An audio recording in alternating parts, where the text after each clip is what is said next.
I'm here to share with you some things that you can do to change that. And so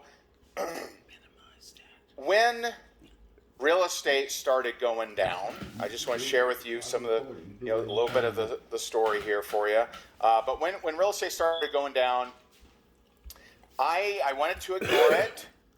I didn't. I wanted to ignore it. It's just going to get better, right? It'll bounce back. Things, and it just week after week after week after week after week of used to getting checks to no longer getting checks. Used to making money in real estate, still going out. Money still going out for advertising. Me and a partner actually had rental properties, places that used to be rented, no longer rented, or to deal with that. And it was tough. It was tough. And there's a couple moments that kind of stand out to me.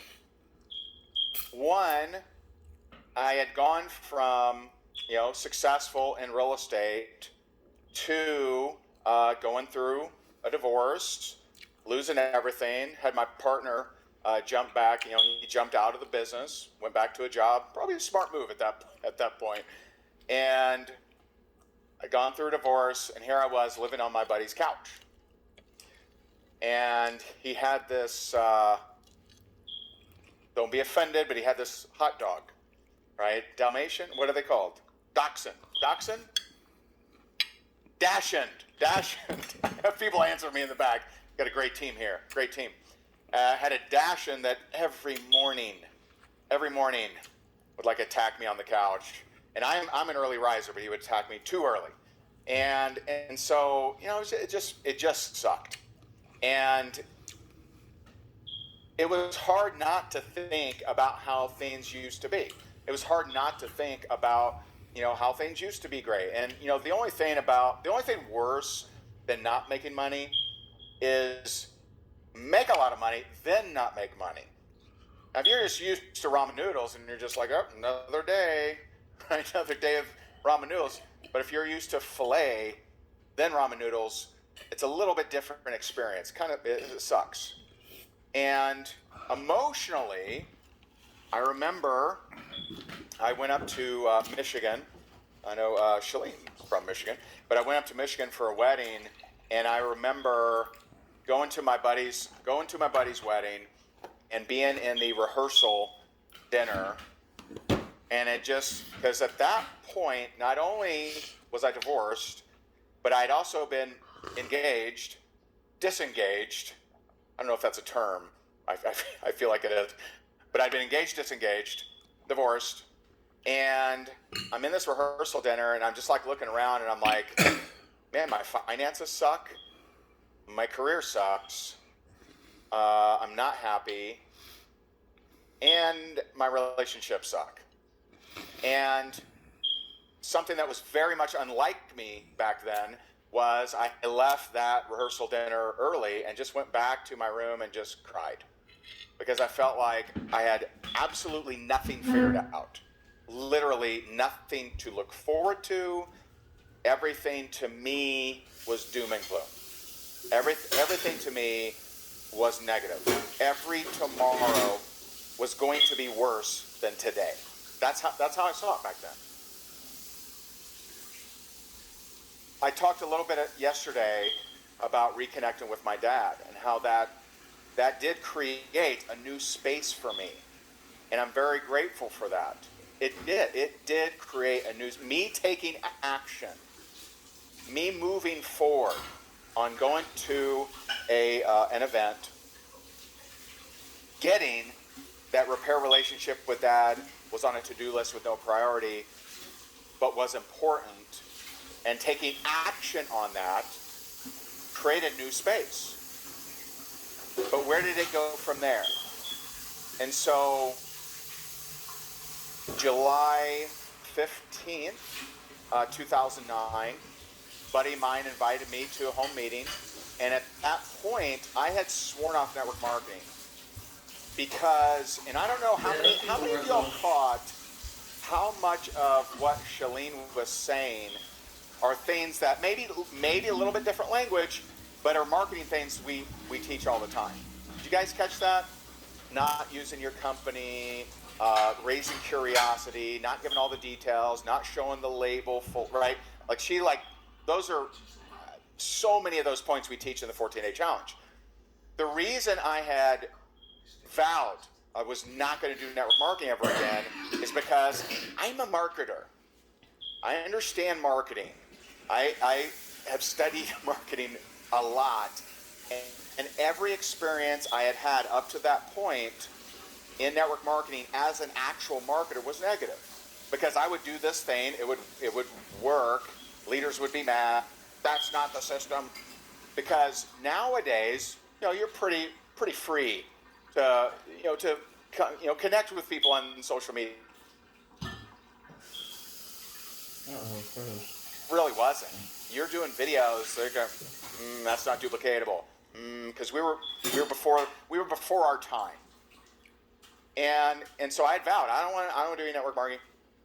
But what the hell are my options? Everyone around me was affected by real estate. No one was hiring.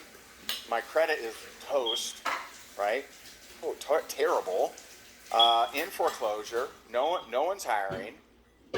Don't have money. I got 2 credit cards left. Network marketing was the option for me. I don't know what else I would have done at that point. And so my buddy Chris invites me to a home meeting. I go there, and I'm like, you know what? I am going to make this happen. And there's a difference between, and I've seen this, there's a difference between commitment and creative.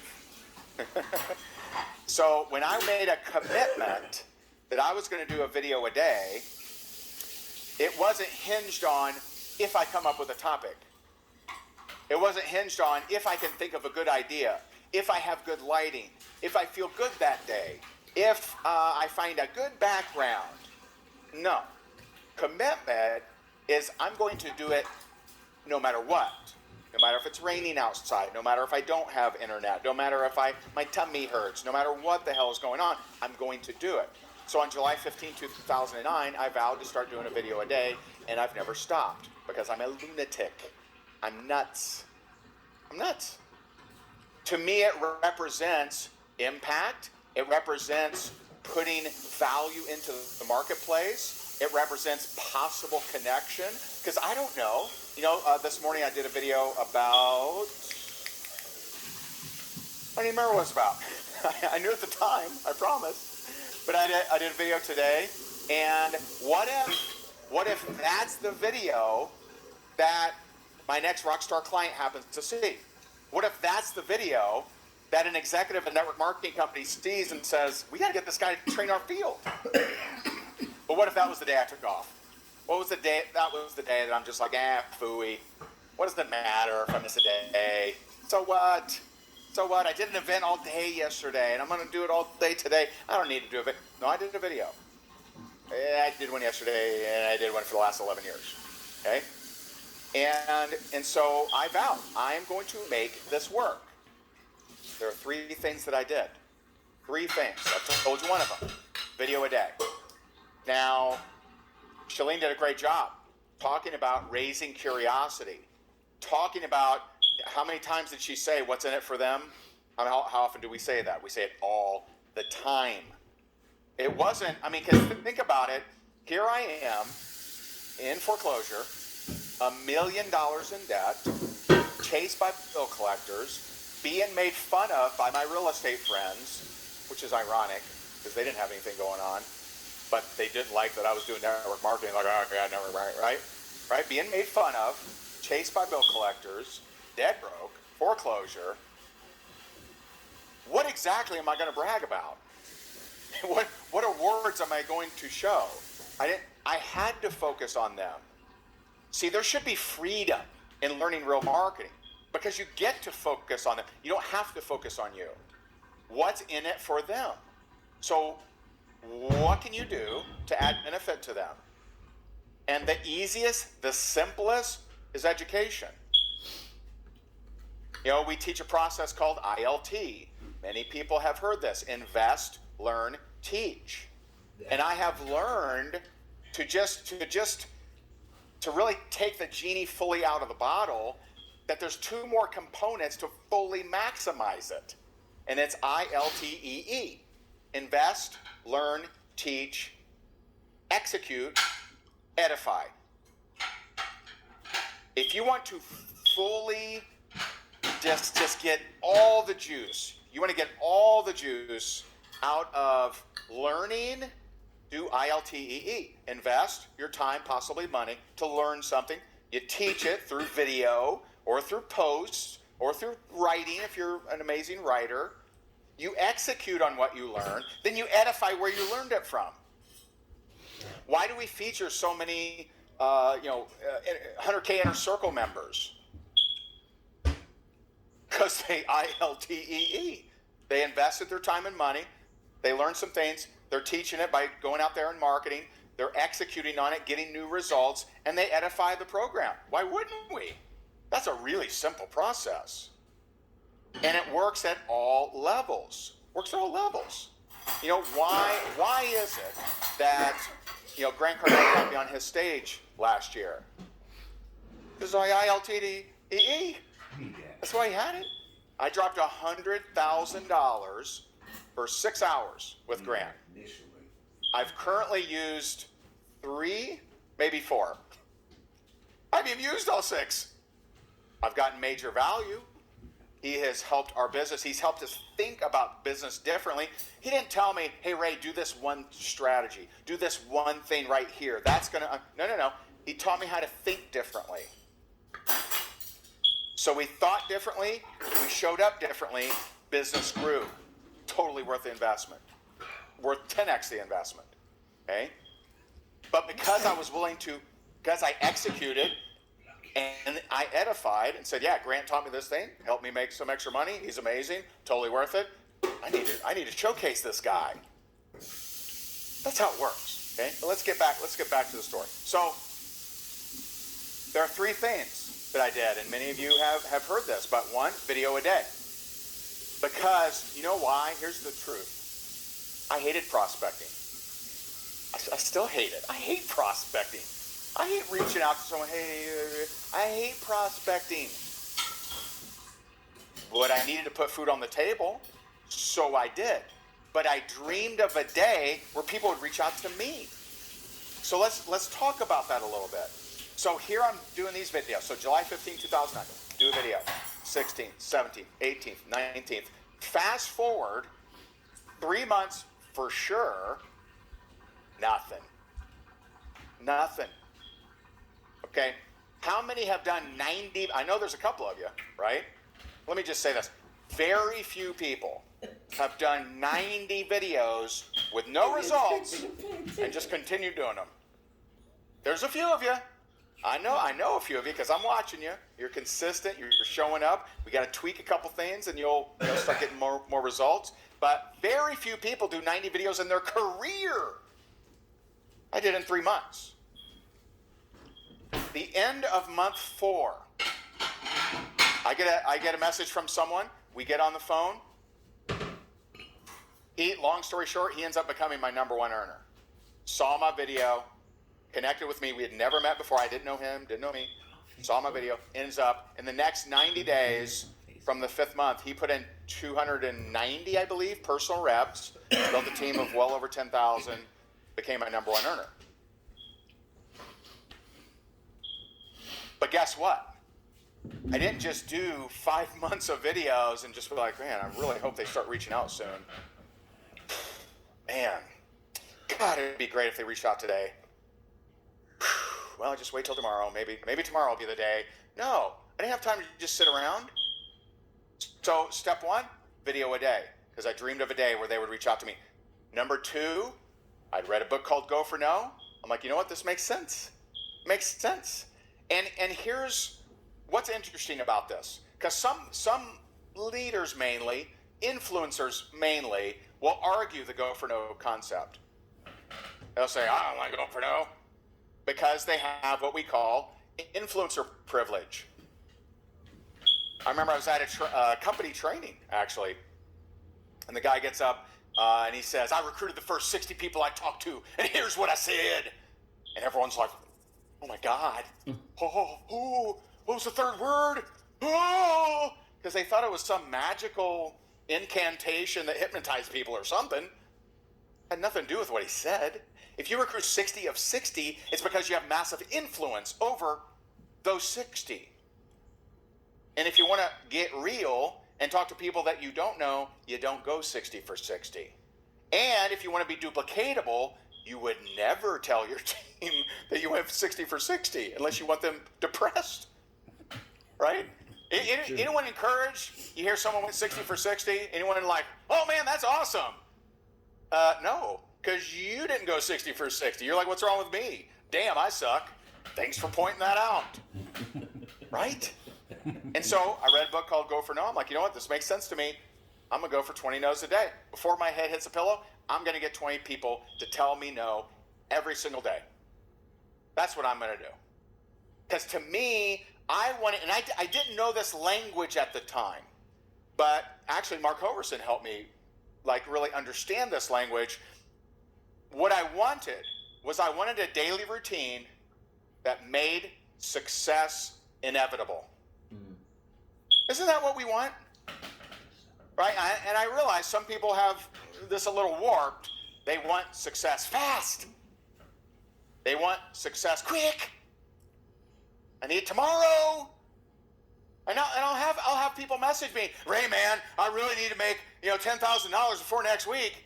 Have you ever made 10,000? Nope. Been doing it 10 years, never made 10,000. Okay, well, probably gonna do it by next week. Fact. Probably ain't gonna do it. So some people have this warped, I gotta do it quick. Well, there are a lot of people going broke trying to get rich quick. Yeah. But don't we really want a daily routine that makes success inevitable? Video a day, 20 no's a day. By the way, daily 20 no's a day, that makes lunatic. Success video a day, inevitable. Bonkers. There's literally something chemically wrong with you if you strive for 20 no's a day and a video a day. There's a wire missing. There should be a logical wire that says, that doesn't make any sense. That just sounds intense. Let's not go there. Let's go for much less than this. 3 videos a week, 5 no's a day. That's more reasonable. You are unreasonable if you go for those things. I'm not saying you should. Because, hey, you got things going on. I would much rather you adapt a routine that you can commit to and do every single day. Whatever that is, whatever that number is. 5 no's a day, 2 no's a day, 3 no's a day, 20 no's a day, you're nuts. You're insane. Okay? But I wanted a routine that made success inevitable. Third thing, personal development. That has transformed over the years. And here's the interesting thing about that. So, in the beginning, I'm dead broke. I'm $1 million in debt. I joke about this when people come up to me and like, dude, you understand, man, I'm 30,000 in debt. I'm like, oh, good for you. Such restraint. Good for you. Keep that debt small. And they're like, what? Right? I was $1 million in debt. Literally, homeless person, $1 million wealthier than I was. Fact. And so here's what's interesting about the self-development. When I first started, I had to do free, man. I don't got extra money. I'm paying, all of my bills are being paid late. I'm not able to take Jess out because we started dating, right? Started dating in 2009, and all my bills are late, not taking her out to dinner. I don't have extra money for social media course. I don't have extra money for late fee at the library, right? So I'm getting YouTube videos. Here's what's interesting, and I've noticed this. You can't notice this if all you do, and I know that that's not you, but if you have, for example, if you have a rep on your team who's really struggling but has never bought anything, never bought rank makers, never bought a course, never invested in coaching or anything like that, you really can't explain to them what I'm about to explain. But when you've invested at all levels, free is more expensive than the $100,000 I gave to Grant. What? What do you mean? Because free never gave me the full picture. I'd have to like, I'd watch this 40-minute video. It didn't fully make sense. And then I'd say, okay, let me watch this thing over here. That also doesn't make sense. Let me watch this thing over here. So my results here, my time investment here, whereas now I look at who is amazing at what I want to improve. Let me hire them. So my time investment here results here. Does that make sense? So I'm not looking at how do I save and hold on to my dinero, keep it in the banco, where it's not ever going to 10x itself. That's something Grant helped me with that too, right? He's like, dude, money in your bank is lost confidence. It means you ain't confident. Is that a Grant? Is that an okay Grant? It's an okay Grant. It's not great Grant, right? What are you doing, Ignan? But money in the bank, that will never 10x. The first hour with Grant, 10x. 10x my investment, 1 hour. Fact, absolute fact. And so the point I'm making here, and I want to go back and let's talk just a second about those contestants on Play to Win. Okay, I overcame sofa. I overcame foreclosure. I overcame, if you go further back, child abuse, not the greatest childhood, self-worth issues. I overcame a lot of that. And by the way, that doesn't mean that, I'm totally free of all of it. I still have things I'm working on. I mean, I've had more personal and social breakthroughs in the last year than all of my years combined. And you know why I really believe this? Because I didn't have to worry so much about money. See, when you're worrying so much about money, hard to work on some of these issues. Because you're so like, man, I need to make money, but I also got to fix this thing about me. But man, and that's why coaches are just so important. So you look at the thing. So sofa, foreclosure, child abuse, self-worth issues, all these different things. You look at some of the contestants from Play to Win. Many overcame trauma, overcame sexual abuse. Some overcame human trafficking. I talked about that yesterday, right? Some of the toughest, meth addiction. So you have to stop looking at your either setback from the past or your 2020 setback as what's keeping you down. You can choose at any minute to say, you know what? That's no longer my story. I'm going here. And I love what Shalene said. She says so well. She said, don't teach from a wound, teach from a scar. How many got that? How many was that helpful? Because I mean, if I'm looking at the things that I share with you, because we want you to be vulnerable. We want you to go into your story, but when you can place it in the past in some capacity, when you've created something that gives us some comparison, that gives us some, okay, they were here and now they're here. If it's here's what I went through, guys, and pretty much still there, that's not extremely inspiring, and that is a wound. That's an open wound. It's when I can say I was on a couch, no longer on a couch. I was in foreclosure, no longer in foreclosure. And so I suggest to you, think about all the things we've talked about here today, and think about what can I do, not think, not research, not even learn. What can I do each day that will make success inevitable? You show up in your imperfect way, in the way that could it be better?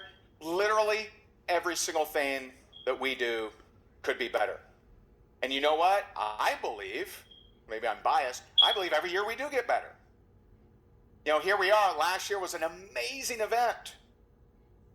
But by working on ourselves and seeing our community work on, seeing you work on you, I believe this event, even though we're not physically here, I believe this is a better event. And that's a tall jump from in-person to virtual, but I believe this is a better event. I believe more breakthroughs will be created from this event. And so it's time for you to embrace that. It's time for you to take the story that you thought was the reason why you couldn't, and let that become the reason that you must. The reason that you have to play big. The reason that you have to become an inspiration. We're going to root for you the entire time. I appreciate you. I hope this is helpful to you. Get into action. Get out there. Get your jersey dirty. Make it happen. And we're going to be here for you. I appreciate you. Helpful?